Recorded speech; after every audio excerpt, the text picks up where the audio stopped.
আজ আমি তোমাদের সঙ্গে শেয়ার করব আমার প্রত্যেক দিনের নিত্য পুজো। আমার কর্তামশাই অফিস চলে যাওয়ার পর আমি ঠাকুর ঘরে চলে আসি আমার প্রত্যেক দিনের নিত্য পুজো সেরে নেওয়ার জন্য। প্রথমেই আমি শিবজি এবং নন্দী মহারাজকে স্নান করিয়ে নিচ্ছি। শিবজি নন্দী মহারাজকে স্নান করানো হয়ে গেলে চলে এসেছে আমার গোপুসোনা। আমার গোপুসোনাকে সকাল সকাল ঘুম থেকে উঠিয়ে ওকে আমি স্নান করিয়ে নিই।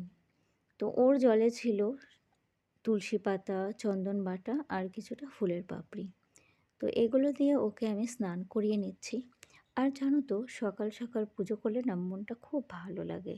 সারা দিনটা যেন খুব ভালোই কাটে। তো আমি সব সময়ের জন্য চেষ্টা করি সকাল সকাল পুজো করে নেওয়ার জন্য প্রত্যেক দিনের মতো। এবার গোপুসোনাকে আমি সোয়েটার পরিয়ে দেব। এটা দেখতে পাচ্ছ গোপুসোনার একটা লাল কালারের সোয়েটার। এটা ওর পিপি ওকে বানিয়ে দিয়েছে। কেমন হয়েছে তোমরা আমাকে অবশ্যই কমেন্ট করে জানিও।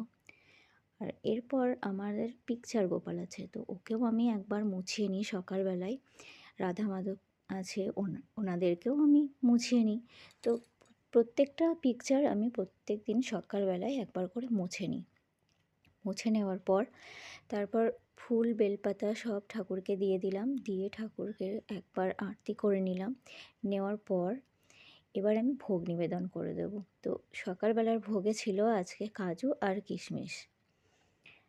এরপর আমার গোপুসোনাকে সাজিয়ে কেমন লাগছে নতুন সোয়েটার পরে তোমরা আমাকে অবশ্যই কমেন্ট করে জানিও। জয় শ্রীকৃষ্ণ, রাধে রাধে।